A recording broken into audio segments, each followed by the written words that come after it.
Assalamualaikum warahmatullahi wabarakatuh. Selamat siang. Pada video kali ini saya akan mempraktikkan aksi nyata modul 2.3 praobservasi untuk coaching supervisi akademik. Pada video kali ini saya sudah ditemani dengan rekan saya yaitu Ibu Ripka Agustini sebagai guru bahasa Indonesia di SMA Negeri 1 Tenjolaya. Baik, Bu Ripka, bagaimana kabarnya hari ini? Alhamdulillah baik Bapak. Ya, terima kasih Bu Ripka, saya ucapkan barangkali sudah meluangkan waktu untuk kita berkegiatan. Insya Allah hari ini saya memiliki tujuan untuk melaksanakan praktik dari aksi nyata untuk modul 2.3 coaching supervisi akademik. Pada kegiatan siang hari ini, insya Allah kita akan melaksanakan kegiatan praobservasi. Untuk sebelum itu, Ibu, saya perlu menyampaikan beberapa pertanyaan terkait nanti yang mungkin akan dilakukan oleh Ibu dalam kegiatan praobservasi. Baik, Bu Ripka, barangkali untuk memulai kegiatan praobservasi ini, saya ada beberapa pertanyaan yang akan saya tanyakan kepada Bu Ripka. Yang pertama, pertanyaan adalah tujuan pembelajaran apa yang mungkin nanti akan Ibu capai dalam kegiatan observasi di kelas? Tujuan pembelajaran yang akan dilakukan nanti, tujuan pembelajarannya yang pertama itu menemukan piranti kohesi, koherensi artikel ilmiah. Yang kedua, menganalisis kohesi dan koherensi artikel ilmiah. Dan yang ketiga itu menyimpulkan kohesi dan koherensi artikel ilmiah. Baik, berarti tujuan pembelajaran yang nanti akan dicapai oleh Ibu di kelas terkait dengan teks artikel ilmiah. Seperti itu ya Bu ya. Saya lanjutkan ke pertanyaan kedua ya Ibu. Kira-kira nanti area pengembangan yang ingin atau yang hendak dicapai oleh Ibu itu seperti apa? Area pengembangannya itu ingin siswa itu menemukan koherensi artikel ilmiah dengan cara mereka bisa lebih membiasakan diri membaca, kemudian mereka mengamati apa aja kohesi di sana, koherensi di sana, dan setelah itu mereka mempraktikkannya dengan cara mencoba menulis artikel ilmiah tersebut. Baik, saya lanjutkan pertanyaannya Bu ya. Baik Bu Ripka, demikian tadi ya terkait dengan area pengembangan yang akan Ibu capai dalam kegiatan pembelajaran. Nah, kira-kira cara untuk mengetahui tingkat atau indikator keberhasilannya seperti apa Ibu? Ya, untuk indikator dari materi ini tuh yang pertama mengidentifikasi kohesi, koherensi, kemudian menjelaskan kepaduan antar kalimat dalam paragraf berdasarkan piranti kohesinya, kemudian menemukan piranti kohesi dalam artikel ilmiah, menganalisis kohesi dan koherensi artikel ilmiah, dan terakhir menyimpulkan kohesi dan koherensi artikel ilmiah. Baik, berarti saya boleh menangkap nih kesimpulannya, artinya Ibu nanti ada pada keterampilan unsur-unsur daripada kebahasaan ya, teks ilmiah tersebut atau artikel ilmiah tersebut. Saya lanjutkan ke pertanyaan berikutnya. Ini ada strategi tidak Bu yang Ibu lakukan dalam nanti melaksanakan kegiatan pembelajaran tersebut? Ya, untuk strategi saya mencoba untuk pembelajaran diferensiasi. Baik. Strateginya dengan cara menggunakan gaya belajar ya. Ada yang audio, visual, dan kinestetik. Barangkali Ibu nanti akan mencoba melihat kesiapan belajar, salah satunya dengan profil gaya belajar ya, gitu, atau gaya belajar siswa. Gitu. Baik Ibu, ke pertanyaan selanjutnya. Kira-kira dari strategi tadi yang Ibu lakukan, langkah nyata seperti apa terkait nanti dengan penilaiannya begitu? Ada tidak? Dari strategi itu ya. Iya. Kalau penilaian akhirnya pasti di sana nanti kita akan melaksanakan tes tulis, kemudian nanti ya pasti tes tulis dengan ya. kemudian nanti mereka akan mempraktikannya dalam menulis artikel ilmiah ini. Baik. Jadi nanti lebih ke arah ada instrumen tes tertulis ya untuk mengukur keberhasilan daripada tadi materi teks atau artikel ilmiah. Memahami kohesi koherensinya. Terutama untuk memahami kohesi dan koherensinya ya, lebih kepada unsur kebahasaannya Ibu ya. Baik, ini barangkali saya juga untuk memastikan Ibu ya, nanti sasaran kelasnya kita ada di kelas berapa Bu? Sasaran kelas kita 12 IPS 1. 12 IPS 1 ya. Nah itu kira-kira kita ada waktu kapan untuk pelaksanaan praktik pembelajaran? Di jadwalnya hari Kamis dan Jumat. Hari Kamis dan Jumat. Sepertinya yang lebih luas di hari Jumat. Di hari Jumat. Makan Baik. waktunya. Di jam pelajaran keberapa? Jam ketiga dan keempat. Jam ketiga sampai jam keempat. Itu barangkali Ibu Rita ya, sebagai kegiatan dari pra-observasi ini tentunya ini menjadi langkah awal sebagai dasar bagi saya untuk nanti dalam proses pengamatan observasi kelas yang mungkin tadi kita sepakati di hari Jumat ya, di jam ketiga sampai jam keempat di kelas 12 IPS 1. Baik Bu Rita, itu barangkali ya. Terima kasih sekali lagi saya ucapkan atas waktu yang mungkin Ibu sudah luangkan pada kesempatan kali ini. Mudah-mudahan nanti dalam kegiatan observasi kelasnya bisa berjalan dengan lancar. Target-target yang mungkin tadi area pengembangan yang akan Ibu capai juga bisa terlaksana, bisa tercapai dengan baik. Dan tentunya saya harapkan Ibu bisa menerapkan tadi salah satu diferensiasi ya berkaitan dengan profil belajar atau gaya belajar siswa. Demikian berita ya, sekali lagi saya ucapkan terima kasih Sama untuk kegiatan percakapan pra-observasi. Baiklah, sahabat guru penggerak semuanya, demikian tadi kegiatan percakapan pra-observasi dalam rangka aksi nyata modul 2.3 coaching untuk supervisi akademik. Assalamualaikum warahmatullahi wabarakatuh.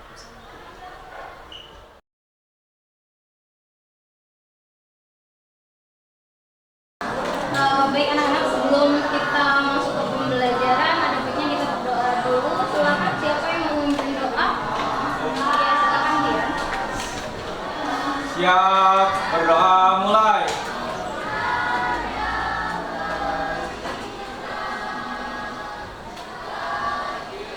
Selesai, beri salam.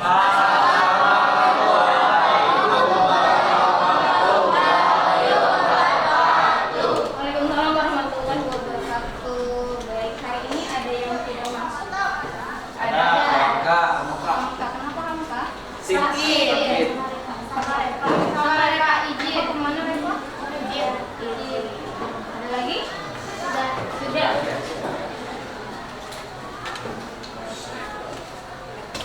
Bismillahirrahmanirrahim. Assalamualaikum warahmatullahi wabarakatuh. Waalaikumsalam warahmatullahi wabarakatuh. Apa kabar semuanya? Alhamdulillah. Alhamdulillah baik. Baik. Ada yang lagi merasa hari ini sedih? Saya Ada. Happy? ada. Bahagia? Baik, sebelum kita masuk ke pembelajaran ada baiknya kita merefleksi diri dulu. Siapa teman kalian di dada kalian? Kemudian yang sebelah kirinya. Ya. Siap? Siap? Tarik nafas dulu. Keluarga. Tarik nafas lagi. Keluarga. Tarik nafas lagi. Keluarga. Lagi, sekali lagi. Keluarga. Setidaknya membuat kita lebih relax sedikit lah ya. Sebelum kita masuk ke dalam materi, ada tadi bilang ada yang sedih, ada yang marah, kesal dan lain sebagainya. Itu kan berarti menandakan bahwa kita tuh rasanya kurang bersyukur banget ya. Sedangkan masih banyak banget orang yang kalau kayak kita bilang kalian punya masalah, semua orang juga punya masalah itu. Berarti yang harus diperbaiki adalah rasa Syukur. ya. Berikut punya cerita kisah inspiratif dari Serika. Kalau kalian tahu, kalau kalian sering nonton film, sekarang dia lagi dibuat film tahun ini bulan Mei itu dia cerita tentang seorang yang tidak melihat dari lahir, kemudian dia tidak diterima oleh masyarakatnya. Jadi orang tuanya merasa berharap besar. Jadi Serikan itu adalah dulunya dia terinspirasi dari nama atlet kriket. Tahu kriket nggak? Kayak tenis gitu. Ya kan? Nah, sedangkan dia tidak bisa melihat. Jadi kan orang tuanya merasa kayaknya udah nggak mungkin deh, dan dia juga tidak diterima oleh orang-orang sekitarnya. Kemudian ada waktu mereka itu pergi, orang tuanya pergi untuk membuang sisi ikannya, tapi kemudian orang tuanya berpikir kayaknya jangan dan lain sebagainya, tapi ternyata memang ikan ini membuat keberuntungan di dalam keluarganya. Ya, sebelumnya dia merasa rendah hati, rendah diri, ya kan, tidak merasa percaya diri dan lain sebagainya. Namun ternyata ketika ada kekurangan, kita memiliki banyak kelebihan. Ya, orang nggak bisa melihat itu ternyata ada juga kelebihannya. Dia bisa belajar eksak dengan braille. Tahu braille nggak?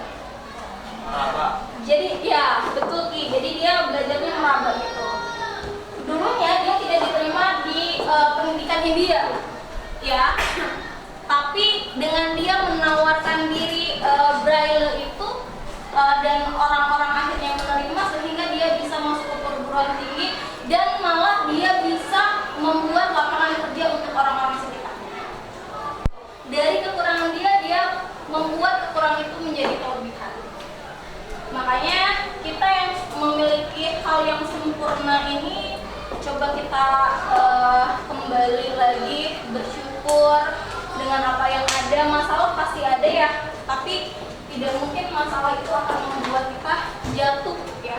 Justru masalah itu harusnya membuat kita belajar untuk bisa menjadi lebih baik. Nah, gitu ya. Itu adalah cerita inspirasi untuk kalian, setidaknya di dalam kehidupan kalian sehari-hari. Kemudian, baik, hari ini kita akan memahami kohesi dan koherensi artikel ilmiah. Tujuannya, sebelumnya kita sudah membahas tentang laporan hasil kegiatan, ya kan? Sekarang kita akan masuk ke dalam kohesi dan koherensi artikel ilmiah. Tujuan dari kohesi dan koherensi artikel ilmiah ini adalah menemukan piranti kohesi dalam artikel ilmiah, menganalisis kohesi dan koherensi artikel ilmiah, dan yang terakhir menyimpulkan apa sih kohesi dan koherensi artikel ilmiah. Sedikit banyaknya pasti kalian sudah tahu, karena di dalam artikel ini kalian pasti pernah belajar tentang apa yang namanya kohesi. Nanti kita jelaskan apa itu kohesi dan koherensi. Oke? 11,2, 11,3. Oke. Ini adalah kohesi. Boleh dibaca sama ya, kohesi.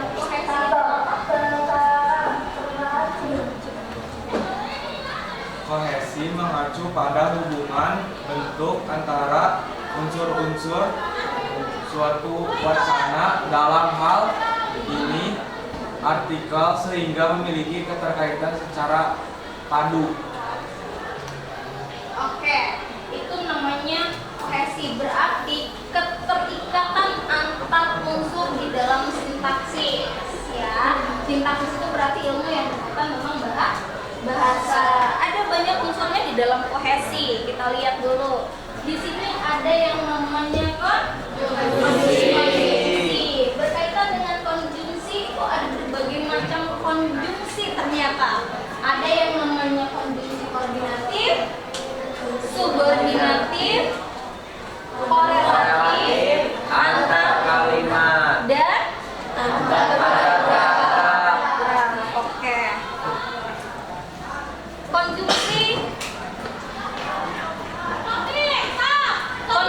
koordinatif. Apa konjungsi koordinatif?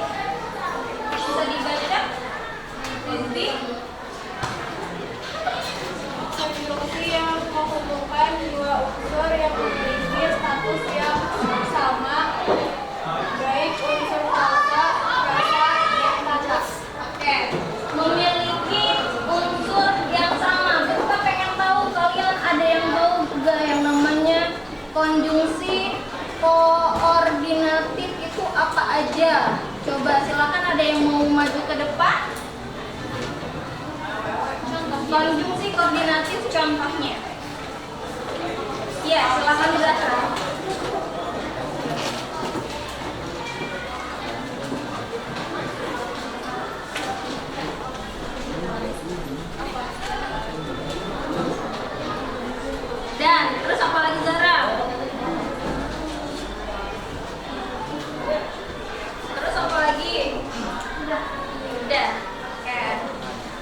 Ini contoh dua kata yang ada di dalam konjungsi koordinatif. Berarti hal yang sifatnya setara, ya, kamu dan dia, ya kan? Terus hal-hal yang kalimatnya mengarah kepada kalimat tunggal. Kemudian ada yang namanya konjungsi subordinatif. Banyak ya. Dia tuh punya anak-anaknya. Ada konjungsi koordinatif apa? Penanda waktu. Penanda waktu. Contohnya Sejak. sejak, terus sehingga, setelah dan lain sebagainya. Selain waktu ada apa lagi? Hubungan sebab. Hubungan sebab, terus Pengandaian. terus hubungan syarat, syarat dan lain sebagainya. Itu konjungsi subordinatif. Kemudian ada lagi yang namanya konjungsi Korelatif. korelatif. Boleh di korelatif itu berarti ada dua konjungsi di dalam satu kalimat. Setelah koma, setelah klausa, biasanya dia ada lagi konjungsinya. Itu namanya korelatif ya. Ada yang mau menjelaskan contohnya di kelompok ini mungkin? Bian, silakan Bian.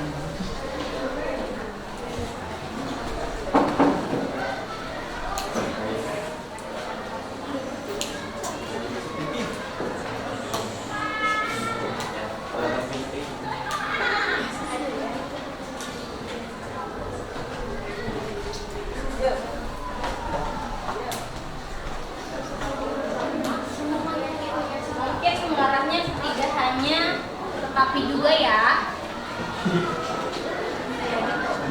Ya, nanti demikian ada lagi. Tidak hanya dia, tetapi juga tidak hanya melakukan hal yang buruk, tetapi juga dan lain sebagainya. Itu adalah konjungsi korelatif. Ada lagi yang namanya konjungsi Antar kalimat. antar kalimat. Boleh, silakan ada yang mau menjelaskan contoh konjungsi antar kalimat? Ya, konjungsi. Contohnya antar kalimat. Ya. Ayo kelompok ini. Oh, Faris, silakan Faris.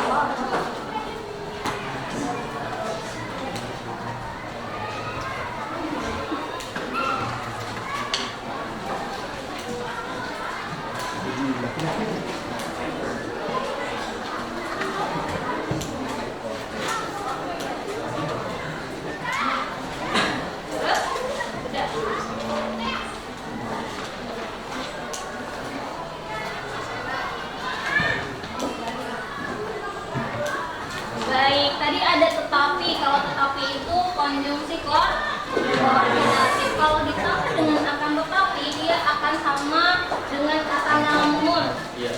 Ya, tetapi namun. Jadi akan tetapi itu tetap masuknya ke dalam konjungsi antar kalimat. Kalau konjungsi antar paragraf,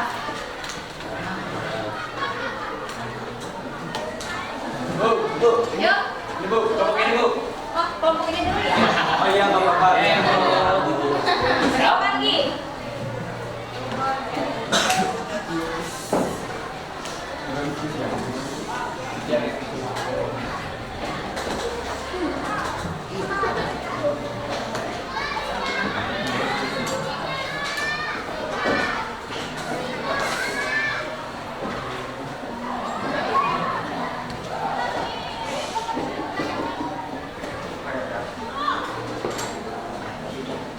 Iya.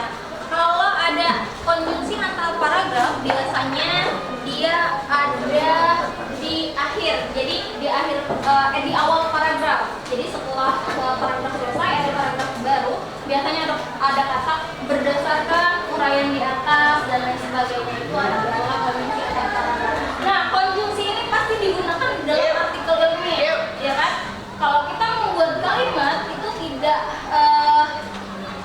lepas dari yang namanya konjungsi. Meskipun banyak ya anak-anaknya ini, tapi ketika kita membuat kalimat biasanya lebih luas dan lain sebagainya. Kemudian ada yang namanya repetisi. Repetisi itu apa katanya?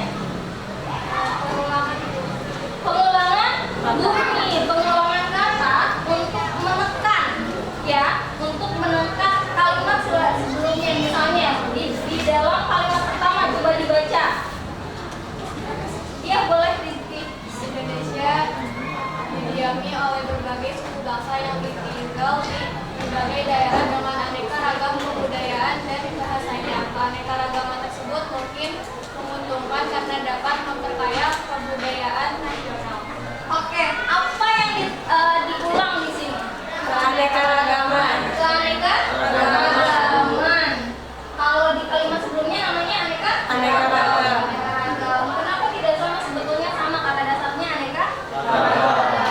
Dan yang ditekan adalah aneka. Itu semacam repetisi, yaitu pengulangan kata di dalam kalimat selanjutnya untuk apa? Untuk menekan ya, menekan kalimat sebelumnya. Selanjutnya ada yang namanya pronomina. Pronomina itu apa? Kata ganti. Kalau misalnya kata gantinya Rizky apa? Kalau dari Bu Rifka? Kamu. Kalau dari Bu Rifka. Kalau Bu Rifka ngobrol sama Rizky, terus Bu Rifka ngomongin tentang Rehan, berarti Bu Rifka ngomongnya kata gantinya siapa? Itu namanya pronomina. Lanjut, ada yang namanya penunjukan. Penunjukan itu seperti apa? Rangkaian antar kalimat. Proses secara pembuatan petunjuk. Iya, contohnya ini, terus itu, terus kesana, kesini, tersebut dan lain. Itu pun ada yang namanya penunjukan. Kemudian sinonim. Kenapa ada sinonim di dalam artikel ilmiah? Karena biasanya di dalam kalimat tidak boleh menggunakan kata yang sama. Kalau kata yang sama di dalam satu kalimat berarti kalimat itu tidak efektif. Ya, adab, santun, angkuh, angkuh, Sombong. baik, bagus, indah, rapi dan lain sebagainya. Ada yang namanya hiponim. Kalau Burika bilang hiponim itu kan ada kata umum dan kata khusus ya. Kalau Burika bilang hiponim dari alat tulis apa? Pensil, terus pen, terus spidol dan lain sebagainya. Ada yang namanya stasiun TV apa aja?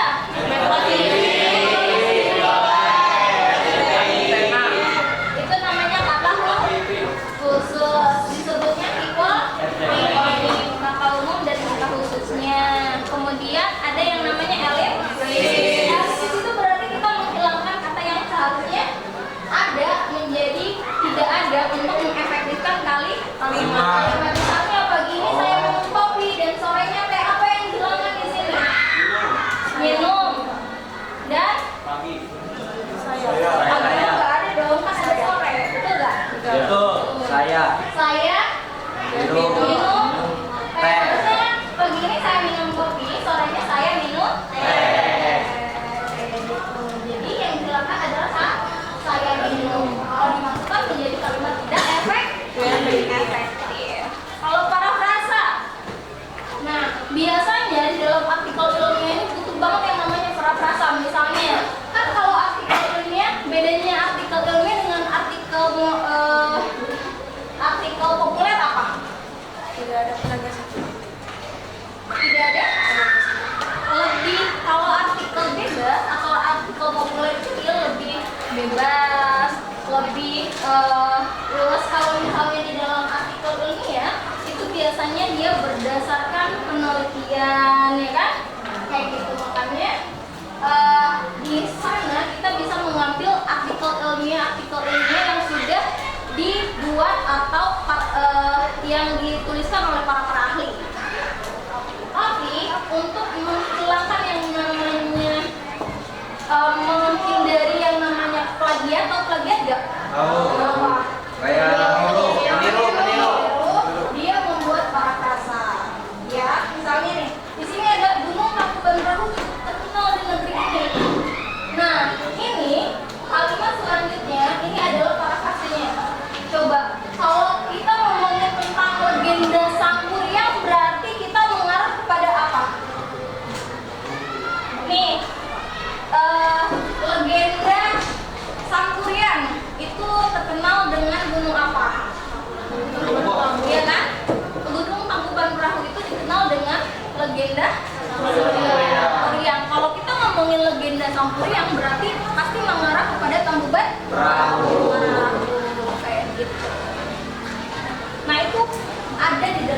kohesi. Sampai kohesi ada yang mau ditanyakan terlebih dahulu?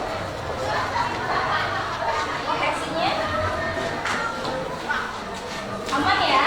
Baik. Kalau gitu, Burika lihat ada koherensi. Kalau ngomongin tentang koherensi, kita harus paham di dalam dua unsur. Yang pertama adalah kalimatnya harus logis, dan yang kedua kalimatnya harus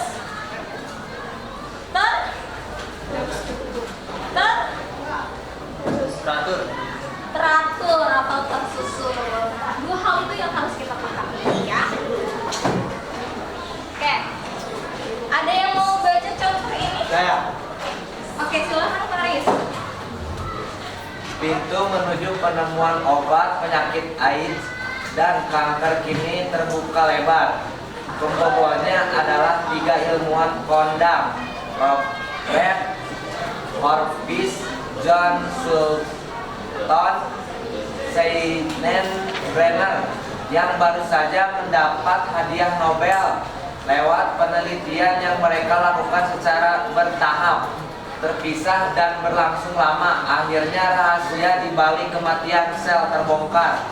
Ini merupakan temuan penting dan pembuka jalan untuk menemukan obat bagi penyakit-penyakit yang mematikan. Baik, kalau terima kasih Faris. Kalau kita kalau kita baca tentang paragraf ini membahas tentang apa sih? Oke. Berita mau tanya, di dalam paragraf itu pasti ada 2 jenis kalimat. Yang pertama kalimat apa? Utama. Utama. Yang kedua? Jelas. Kalimat baik? Jelas. Tadi mau ngomong tentang apa katanya? Penemuan obat penyakit AIDS dan kanker. Berarti kalimat utamanya gimana? Di awal. Kalimat 2 dan selanjutnya adalah kalimat penjelas. Menurut kalian ini padu atau tidak? Padu ya, kalimat penjelasnya dia mendukung adanya kalimat utama tidak? Iya. Begitu caranya membuat paragraf di dalam artikel ilmiah. Koherensinya harus seimbang, ya. Logis dan tersusunnya juga harus diperhatikan. Ada yang mau ditanyakan dalam koherensi?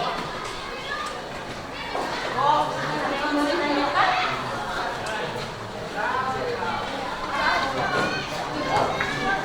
Jelas ya? Kalau jelas, mereka mau kalian mengerjakan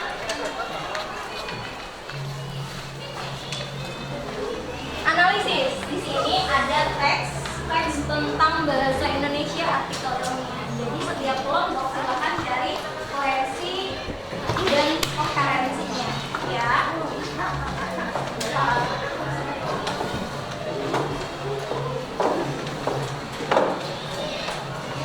Nanti silakan kalian berdiskusi aja. Ada yang baca, kemudian ada yang menjelaskan sama teman-temannya, dan nanti kalian menuliskan di depan contohnya apa saja.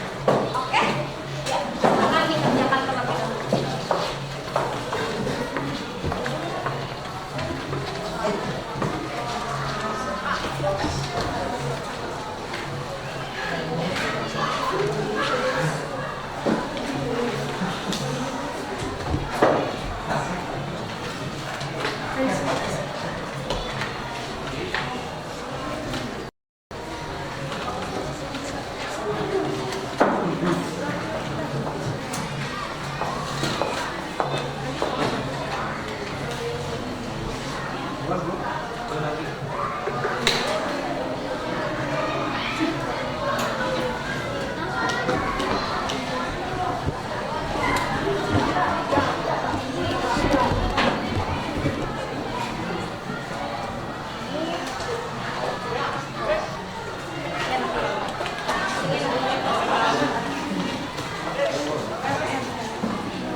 Kelompok 1 kan yang ini, kelompok 2 yang itu, kelompok 3 ini. Untuk mengefektifkan waktu, mengefisienkan waktu, paragraf 1 di kelompok 1, paragraf 2 di kelompok 2, dan paragraf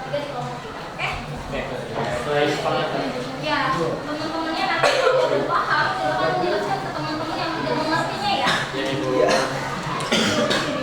Di sini. Ya, nanti diisi. Coba tadi enggak kok.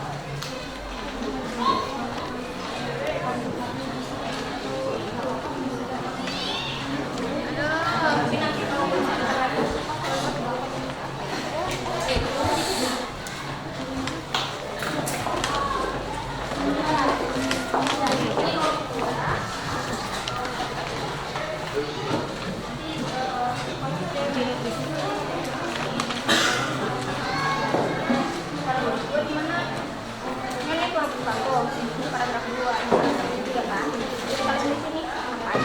Ya, sini aja. Itu aja.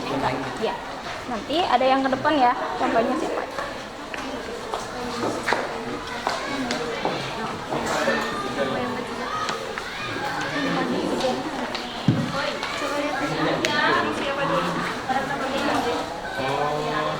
ini doang. Nanti kalian cari. Makasih Bu. Kalau kalian paham, jelaskan sama teman-temannya yang udah paham. Nanti ada yang ke depan. Ya.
Satu ini aja. Satu paragraf yang tadi kita paragraf ini.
Lukisan berdasar utama dan tugas. Oke, di paragraf pertama lukis atau enggak? Lukis artikel ilmiah. Iya, ada kalimat penjelasnya ada? Ada. Ada kalimat utamanya ada? Ada. Coba ditunjukkan kalimat utamanya yang mana? Artikel ilmiah. Iya, betul. Di kalimat nomor 1 ya? Ya. Selanjutnya adalah kalimat Penjelas. penjelas.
Di antaranya, apakah topik yang akan saya sajikan tergolong ilmiah?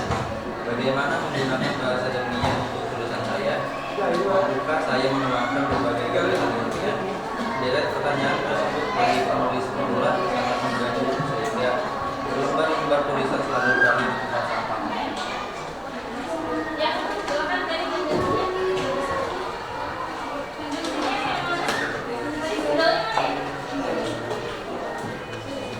Ditandai kayak tadi ulang apa ya?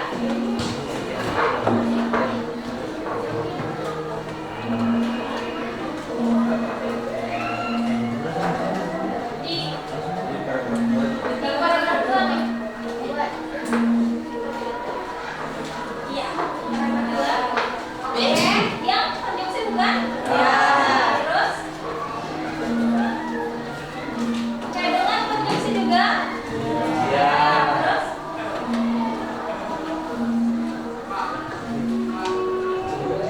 Untuk konjungsi juga? Ya.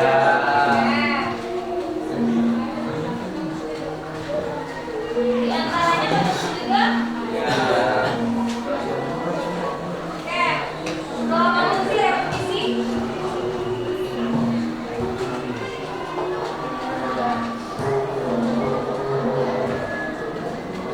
Oke, terus? Udah. Kemudian penunjukan, ada penunjukan di sana? Ada yang mana?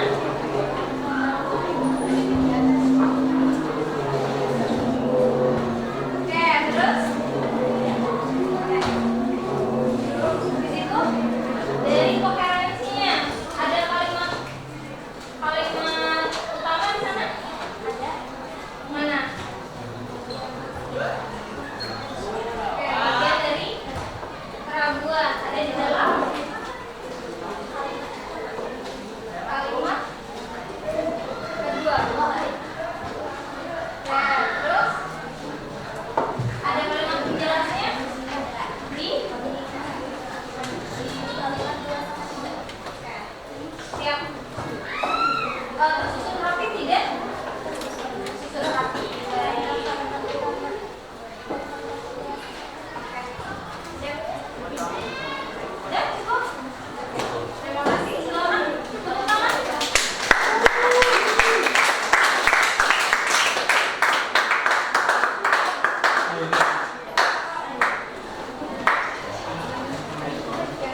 Sedikit meluruskan di sini yang berlomba-lomba itu tidak termasuk ke dalam tidak termasuk ke dalam berapa? Di sini yang masuk adalah apa? Ragu. Ada lagi ragunya? Ragu ada lagi. Ya. Oke. Ya, selanjutnya silakan kelompok 3.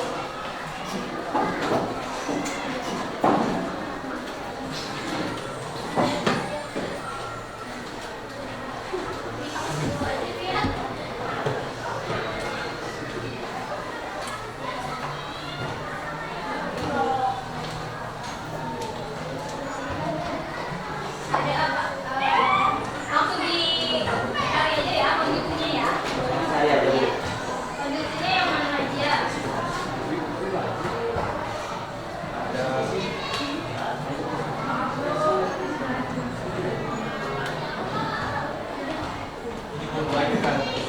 Melainkan, terus? Ya. Ya. Bu, Mungkin maksudnya dengan demikian ya. Dengan demikian melainkan betul ya. Itu kurang lebih ditandaikan. Dengan demikian.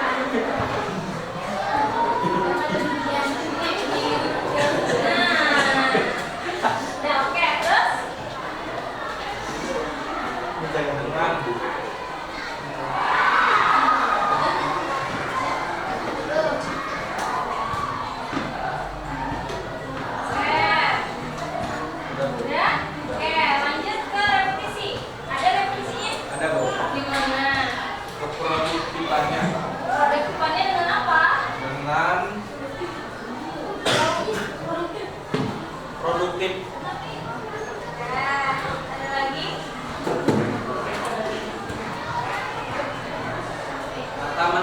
Bu. Menulis kenapa? Soalnya lebih dari 2 kata. Mana? Ini 1, ini 2, dan ini 3, ini 4, Jangan kata dulu. ini 6. Jadi lebih dari 2 gitu, Bu. Oke, siap. Terus ada lagi? Ini kalimatnya logis atau tidak? Logis, Bu. Logis. Iya. Ada kalimat utamanya di sana? Menulis Di kalimat berapa? ada di kalimat 1. Kalimat 1 atau kalimat pertama. Selanjutnya adalah kalimat apa? Jelas. Ada lagi? Cukup? Cukup, Bu. Cukup. Sudah, silakan duduk. Terima kasih. Silakan.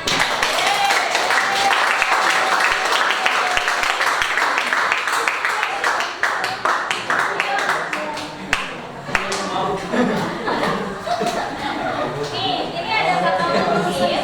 Oke, yang tadi kata produktif dan keproduktifannya itu bisa dianggap sebagai repetisi. Tapi kalau untuk menulis sepertinya tidak ya, Bian ya, karena dia tidak ada penekanan di sana. Bukan berarti berulang-ulang itu harus 6 kali, 7 kali, ya, tapi 2 kali di kalimat selanjutnya untuk menekan. Jadi kata menulis itu tidak termasuk ke dalam repetisi. Tapi terima kasih ya. Ya. Baik, itulah tentang kohesi dan koherensi. Ada yang mau ditanyakan? Boleh Bu ya? Lagi? Cukup. Cukup? Cukup. Dari kohesi unsur-unsurnya tadi ada apa aja? 1 toh? Dua.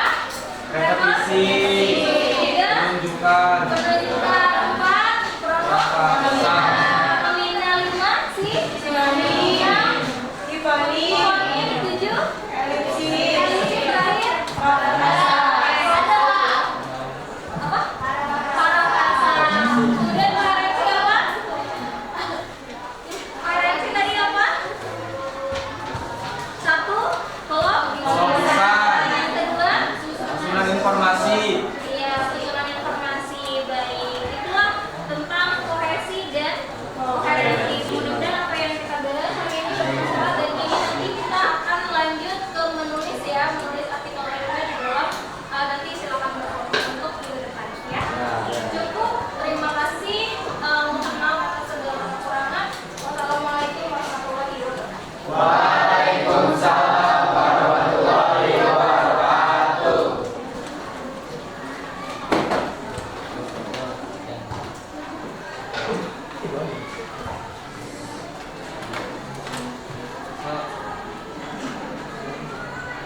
Siap, berdoa mulai.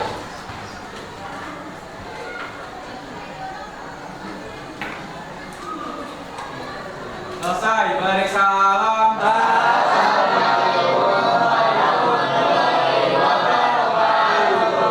warahmatullahi wabarakatuh. Terima kasih karena jam berakhir. Silakan pulang.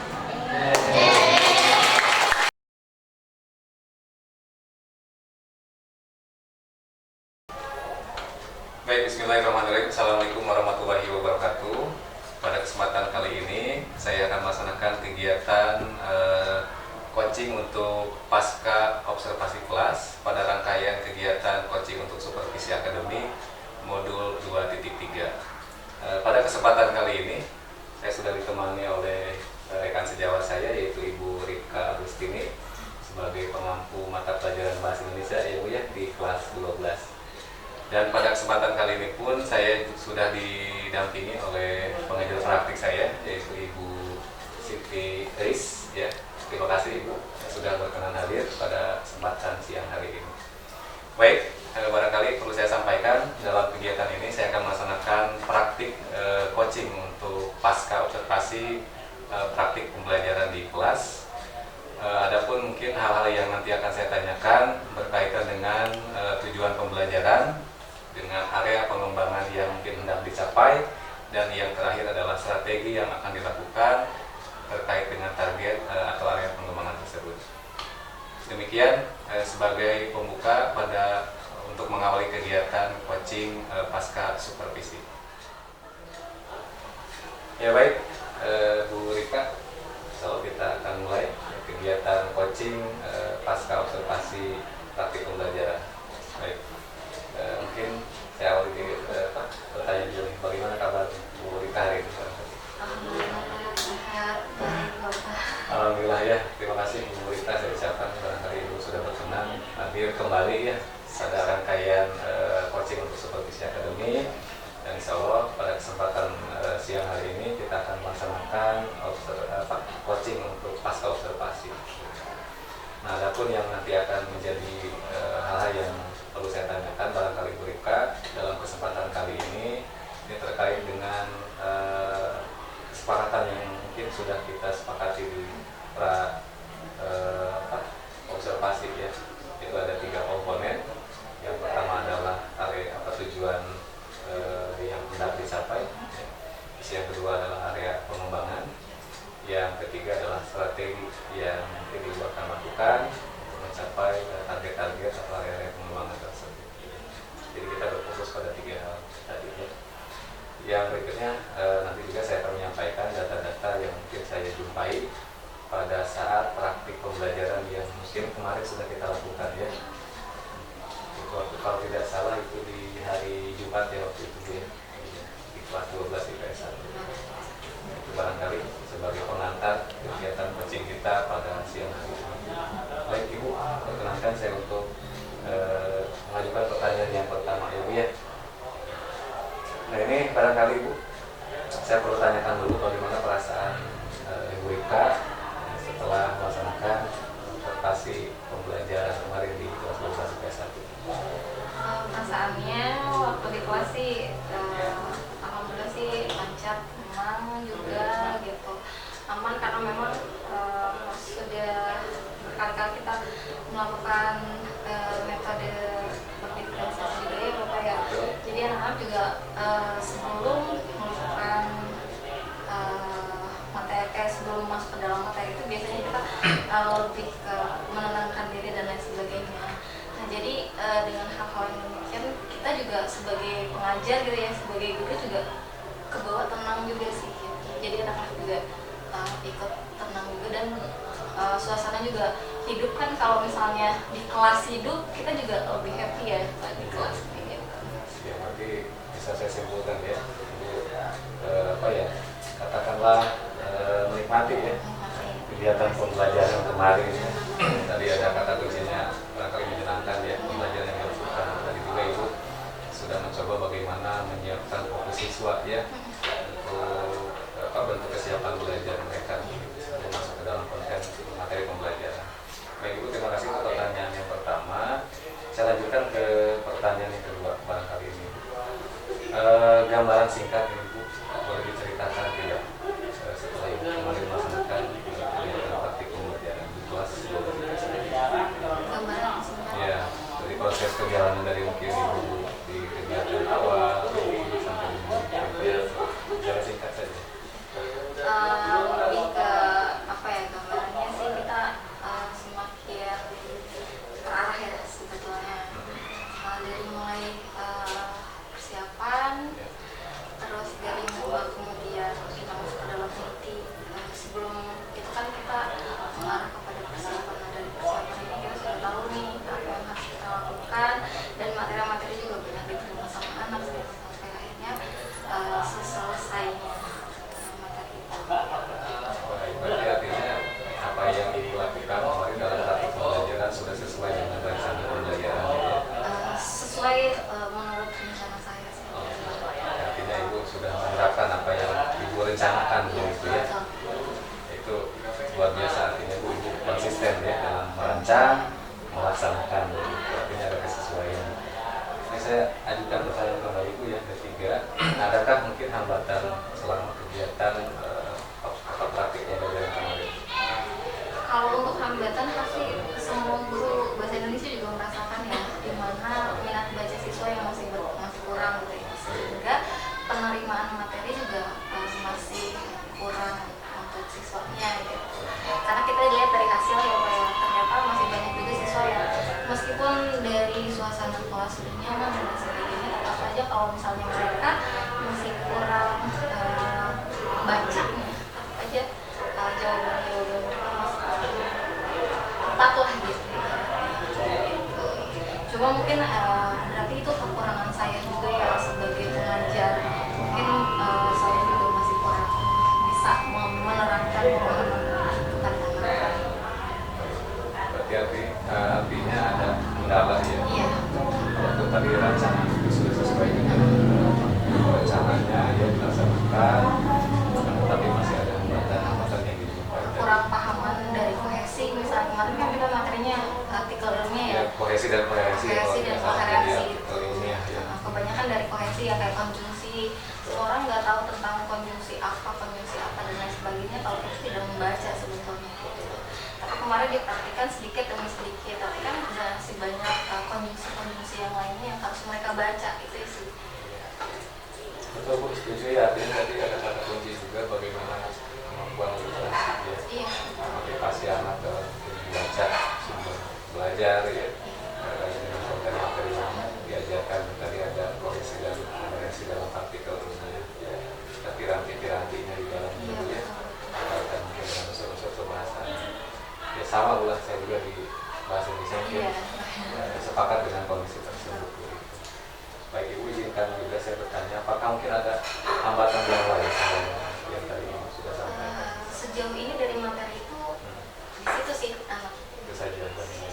Karena memang kalau mereka sudah mulai menikmati membaca, memahami, mencari sumber lebih dalam, termasuk kita juga mungkin harusnya bisa mengarahkan lebih dalam lagi kali ya Pak ya. Insya Allah sih hal yang sifatnya demikian akan atasi lah gitu, karena kan bahasa Indonesia hal sifatnya keseharian lah gitu.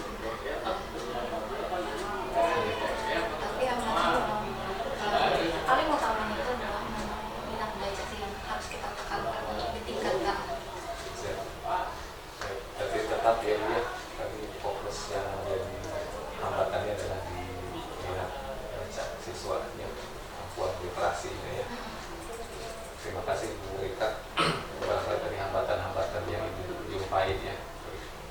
Nah kira-kira Ibu mungkin Ibu bisa tidak menelaah lebih jauh barangkali kenapa anak mungkin tadi pada akhirnya simpulkan literasinya rendah. Iya, mungkin Kira-kira apa nih faktornya nih? kalau kita temukan di kelas tuh karena mungkin mereka sibuk dengan gadgetnya, sibuk dengan gawainya itu kan, sibuk dengan ponselnya, tapi tidak digunakan tidak terlalu bermanfaat dengan ilmu lah ya Pak. Masih banyak anak yang masih senang dengan media sosial, dengan mencari gaya hidup dan lain sebagainya, tapi tidak dipergunakan untuk mencari sumber baca. Kan minimal misalnya kalau misalnya kita membaca novel lah atau lain nggak masalah sebetulnya ya, mereka tuh bisa mau lah baca kita kan. Intinya mereka juga masih berkurang. Kalau udah kata baca tuh rasanya mereka tidak merasa menarik lah gitu. Tapi semakin kesini saya semakin membawa lah mereka. Misalnya kan ada tuh platform di handphone gitu kan, media baca, mereka mau baca apapun yang penting pemahaman kan, dan limpahan kosakata yang harus mereka dapatkan gitu. Terima kasih Bu Rika. Artinya kan kita bukan ya bahwa faktor utamanya apa sih sehingga tadi literasi pada anak-anak ini boleh dikatakan rendah ya. Ada sumber atau sarana belajar barangkali sudah tersedia di sekolah ya. Kurang memanfaatkan lah mungkin ya Pak. Kembali kepada aspek individu siswa tersebut ya, keinginan mereka, motivasi mereka dalam belajar tentunya. Terima kasih Bu Rika sudah bisa memahami lebih jauh terkait dengan faktor yang menjadi hambatan tersebut. Bu Rika, ada lagi pertanyaan barangkali yang akan saya ajukan. Nah, tadi kan Ibu sudah bisa memetakan ya faktor-faktor mungkin yang menjadi kendala atau hambatannya. Ini menurut Bu Rika ya, kira-kira ada solusi tidak untuk mengatasi kendala tersebut? inginnya sih ada komunitas membaca ya Pak di lingkungan sekolah gitu ya. Jadi tidak hanya materi yang kita amati kemarin, kalau kemarin kan ibaratnya agak berat lah, misalnya artikel ilmiah. Tidak hanya itu, seharusnya minimal mereka bisa paham dulu dalam membaca gitu kan. Bahkan mereka ketika mereka membaca aja maknanya dia kan belum paham ya. Itu kan karena mungkin kebiasaan kita yang kurang gitu dalam membaca. Kalau saja misalnya minimal seminggu sekali di sini ada komunitas membaca gitu. Mungkin kita gitu sebagai pengajar yang membawa anak gitu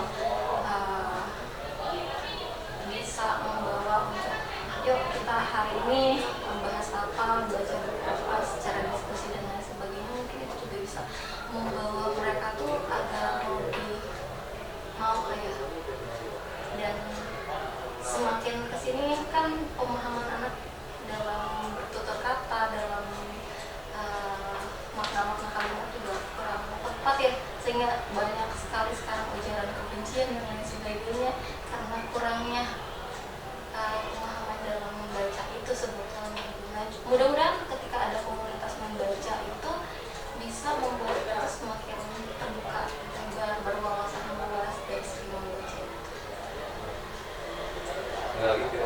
Cukup sih. Saya tangkap juga ya dari ada satu kegiatan ya, komunitas membaca. Saya juga mungkin perlu melihat ya Bu ya, bahwa dalam situasi saat ini kita di sekolah ada kegiatan yang mungkin memfasilitasi anak bagaimana menjadi kebiasaan baik ya dalam hal gemar membaca. Karena saya juga sudah mulai menerapkan sebelum kita belajar minimal 10 menit, 15 menit untuk membaca. Berarti ada korelasi juga mungkin ya terhadap gerakan literasi sekolah. Baik Ibu, mungkin saya tangkap juga yang disampaikan bagaimana tadi solusi yang didapat adalah adanya komunitas membaca. Ya, mudah-mudahan ya depan kita ada ya sebagai satu alternatif solusi. Nah, itu kan kita berbicara mungkin alternatif yang bisa kita lakukan. Barangkali Bu Rika yang lebih jauh daripada itu, kira-kira selain komunitas membaca, hal apa mungkin yang bicara lebih ya lebih mudah lagi dilakukan, waktunya juga mungkin tadi bisa lebih tadi khususkan ya pada kondisi di kelas 12 IPS 1. Ada nggak solusi yang khusus yang bisa diterapkan karena di 12 IPS 1? Secara sedikit-sedikit saya menerapkan yang tadi saya bilang kayak membaca minimal 10 menit, 15 menit sebelum kita mulai pengajarannya di kelas. Kemudian bisa jadi membaca sambung menyambung, membaca kalimat per kalimat gitu ya, dari si A kalimat 1, si B kalimat 2, kalimat 3, C dan seterusnya, kemudian si E menyimpulkan. Itu kan bisa jadi mereka akan mendapatkan motivasi ya Bapak. Oh ini nih kita akan ditanya nih kira-kira apa ya maknanya gitu dan lain sebagainya. Biasanya kalau simpulan ini kan berarti mereka harus bisa memahami kalimat 1 sampai kalimat akhir kan. Iya, secara konteks ya. Jadi itu juga beberapa kali sih sudah mulai diterapkan, cuma belum terlalu konsisten ya, tapi sudah ada dicoba ya. Membaca bersambung lah ibaratnya, membaca bersambung. Ya tentunya solusi itu ya tidak sekali jalan dia ya, bagaimana secara kontinu ya, secara berkala menjadi hal yang wajib dilakukan jika kita memang ingin ada perubahan. Karena memotivasi siswa juga agak harus. Ya ternyata banyak PR ya. Banyak PR. Tadi dari hambatan-hambatan upaya kita ternyata akar masalahnya ya tetap ya bagaimana siswa tadi ya membangun motivasi dalam belajar. Baik Rika, itu kan tadi sudah memetakan tuh bagaimana alternatif solusi yang mungkin bisa dilakukan oleh Bu Rika ya. Artinya kan solusi-solusi tadi itu juga akan tergantung di mana objeknya ya, targetnya, artinya kan tidak bisa disamaratakan. Nah, tetapi saya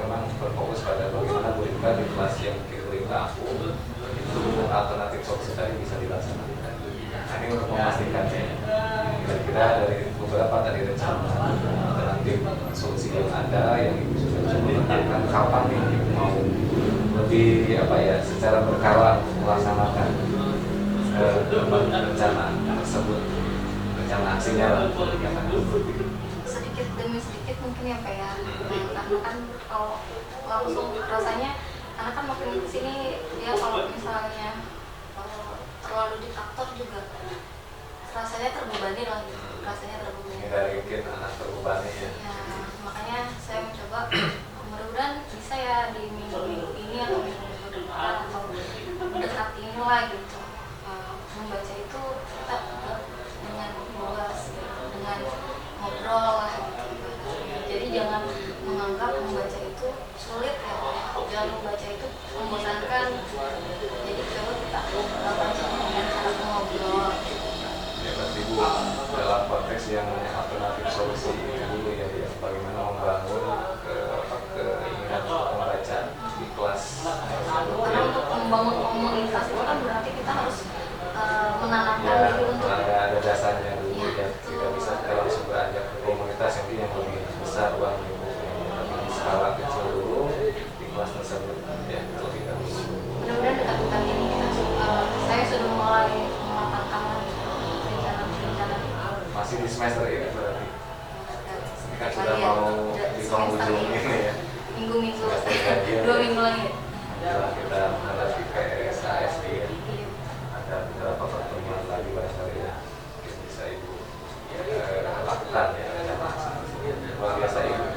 Artinya Ibu bisa mencoba memetakan dari hambatan-hambatan yang menjumpai juga solusi atau alternatif solusi yang mungkin bisa dilakukan. Bahkan tadi tidak hanya satu alternatif solusi ya, ada 2 alternatif solusi yang mungkin Ibu akan coba lakukan ya, dari skala yang mungkin kecil dulu di kelas, ke depan mungkin akan lebih luas lagi cakupan dalam komunitas membaca ya. Mudah-mudahan itu bisa terrealisasi menurut saya. Jadi bisa harapan bersama ya, sama-sama guru masih bisa tentunya kan. Kita bersinergi untuk ya.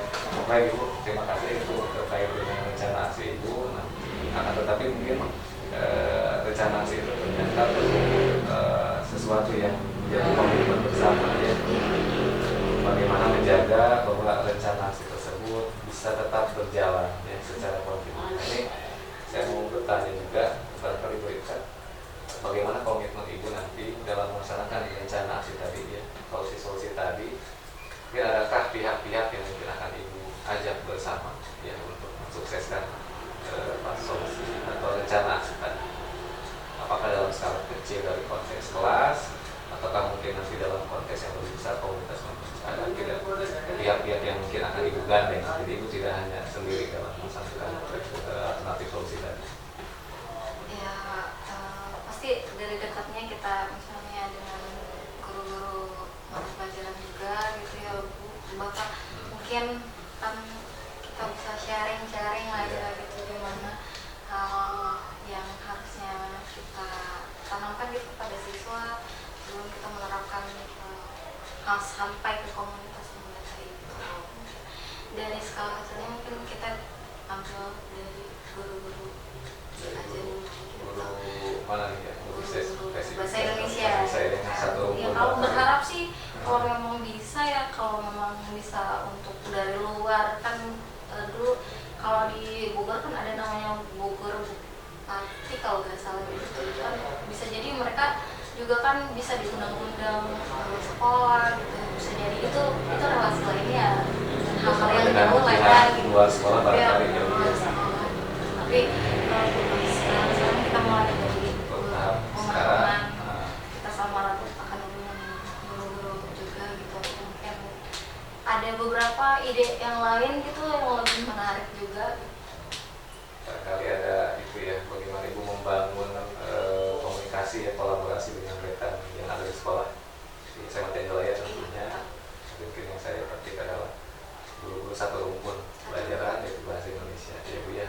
Mudah-mudahan itu Ibu bisa lakukan ya, artinya Ibu tidak sendiri menghadapi situasi tadi ya. Ya, karena kita merasakan hal yang sama. Betul-betul. Jadi satu permasalahan bersama juga sebetulnya perlu kita carikan juga solusi bersamanya. Nah, mungkin itu tadi berbicara ranah rumpun mata pelajaran ya. Tadi juga sudah disentuh sebetulnya oleh Ibu sedikit bagaimana ada wacana luar ya. Iya. Artinya ibu sudah mulai juga bisa memetakan bahwa ternyata ibu nanti dalam melaksanakan aksi nyatanya ini tidak hanya sendiri begitu ya, tetapi bagaimana membangun kolaborasi dengan rekan sejawat, bahkan tidak untuk kemungkinan ada peran serta dari pihak luar sekolah ya. Luar biasa artinya ibu dari bagaimana tadi memetakan permasalahan ya, kendala-kendala yang dijumpai sampai mencarikan alternatif solusi, dan pada akhirnya juga mungkin bagaimana komitmen untuk melaksanakan alternatif solusi itu sudah bisa gambarkan dengan sangat jelas ya Bu ya. Mudah-mudahan itu menjadi satu modal yang baik bagi Burika ke depan dalam meningkatkan mungkin area-area pengembangan yang kita dijadikan target ya. Itu barangkali itu ya pertanyaan-pertanyaan yang mungkin ini ada tambahan mungkin dari saya yang sifatnya mungkin sebagai penguatan saja.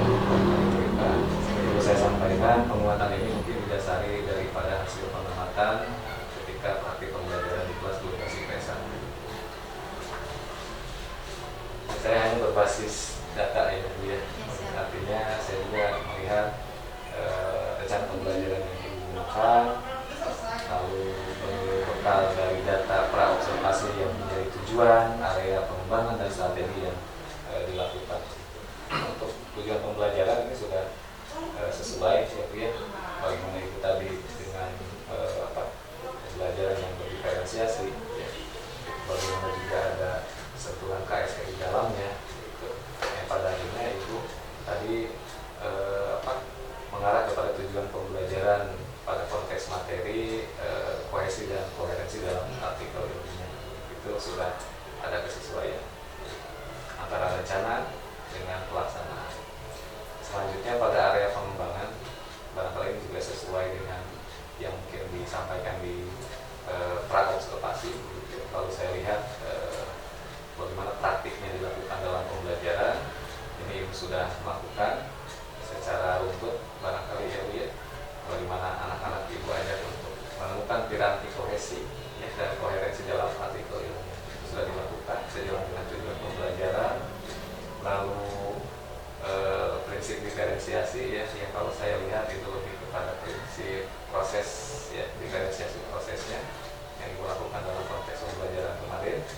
Lalu dalam pembelajaran sosial emosional juga Ibu sudah bisa menerapkan, jadi itu ada kalau tidak salah di bagian kegiatan inti ya, Ibu coba memfokuskan perhatian siswa ya. Ibu ada berikan teknik stop yang sederhana, juga ditambah dengan stimulus cerita motivasi ya, kalau tidak salah seperti itu luar biasa. Itu artinya banyak teknik ya yang bisa kita gunakan untuk bagaimana membangun kesiapan belajar siswa supaya bisa lebih fokus. Selanjutnya Ibu juga sudah melakukan asesmen formatif ya kemarin yang saya lihat begitu, walaupun mungkin skalanya masih dalam tataran laporan hasil kerja kelompok ya, itu dipresentasikan oleh perwakilan kelompok begitu. Dan yang terakhir Ibu juga sudah melakukan refleksi pembelajaran atau simpulan pembelajaran juga. Ibu mencoba dengan menyampaikan pertanyaan-pertanyaan ya secara lisan dan dijawab oleh peserta didik. Secara umum itu sudah terlihat ya, sesuai dengan area pengembangan yang ada. Lalu strategi yang Ibu lakukan juga sudah sesuai. Bagaimana mungkin di awal saya juga melihat dalam rencana pembelajaran bahwa mereka menggunakan model pembelajaran discovery learning ya. Saya melihat sintak pembelajarannya juga sudah sesuai, sudah runtut. Bagaimana Ibu memulai dari katakanlah literasi ya, terus ada ke berpikir kritisnya, lalu ada ke apalagi itu kolaborasi ya, kreativitasnya itu juga sudah Ibu lakukan secara secara lengkap begitu. Artinya itu sudah bisa menunjukkan bahwa Ibu sudah melaksanakan apa yang mungkin Ibu rencanakan dalam rancangan pembelajaran. Itu barangkali Ibu penguatan-penguatan yang mungkin saya sesuai dengan pengamatan saya tentunya mungkin subjektif ya, tapi pada hakikatnya mudah-mudahan itu menjadi satu hal yang membangun ya Bu ya. Itu artinya saya juga mengamati berdasarkan lembar observasi yang ada, tidak keluar daripada itu. Secara kesimpulan, apa yang Ibu lakukan barangkali dari tahap pra-observasi dengan tujuan, dengan area dan strategi itu sudah Ibu lakukan dalam praktik pembelajaran virtual. Dan hari ini Ibu juga sudah menyampaikan bagaimana kendala yang dijumpai, ya, begitu. Lalu tadi alternatif solusi yang mungkin akan dilakukan oleh Ibu, juga tadi rencana kapan itu akan dilakukan, ya, dalam waktu dekat, dan mungkin pihak-pihak siapa saja yang akan dilibatkan terkait nanti dalam melaksanakan solusi tersebut. Luar biasa, berita itu yang bisa saya petik dari barangkali rangkaian kegiatan coaching untuk supervisi akademik, ya, mulai dari coaching pra supervisi, lalu ada praktik pembelajarannya, ya, observasi di kelasnya, lalu yang terakhir ini yang kita lakukan coaching untuk pasca observasi, begitu. Saya ucapkan terima kasih sekali lagi Bu Rifat, ya. Mudah-mudahan pertemuan kita ini ada manfaatnya. Tidak hanya mungkin ya pertemuan yang begitu saja, ya. Artinya bagi saya pribadi mungkin ini jadi satu pembelajaran yang luar biasa, ya, bisa berbagi praktik dengan Ibu, begitupun mungkin Ibu, ya, menjadi sumber inspirasi juga bagi saya. Artinya ternyata bahwa kondisi-kondisi yang dijumpai, ya, setidaknya ini tidak bisa kita biarkan begitu saja, ya. Kita carikan solusinya. Dan mungkin solusi-solusi tadi, ya, ternyata bergantung kita, ya, bagaimana coba menganalisis permasalahannya, itu sejauh mana kita mampu mungkin nanti memetakan alternatif solusinya. Harapannya sih, ya, tadi Ibu bisa menjalankan aksinya tadi dengan baik, dan begitu. Jangan senang-senang kalau nanti Ibu juga mungkin bisa berkolaborasi dengan saya. Pasti banyak keberuntungan. Sama-sama Bu Rifat, sekali lagi saya ucapkan terima kasih atas waktunya. Mudah-mudahan kesempatan kali ini jadi satu amal kebaikan untuk kita semua. Itu barangkali rangkaian kegiatan untuk coaching supervisi akademik pada modul 2.3, mulai dari kegiatan pra-observasi, praktik pembelajaran, dan coaching pasca observasi pembelajaran. Demikian yang dapat saya sampaikan. Kalau mohon maaf, bila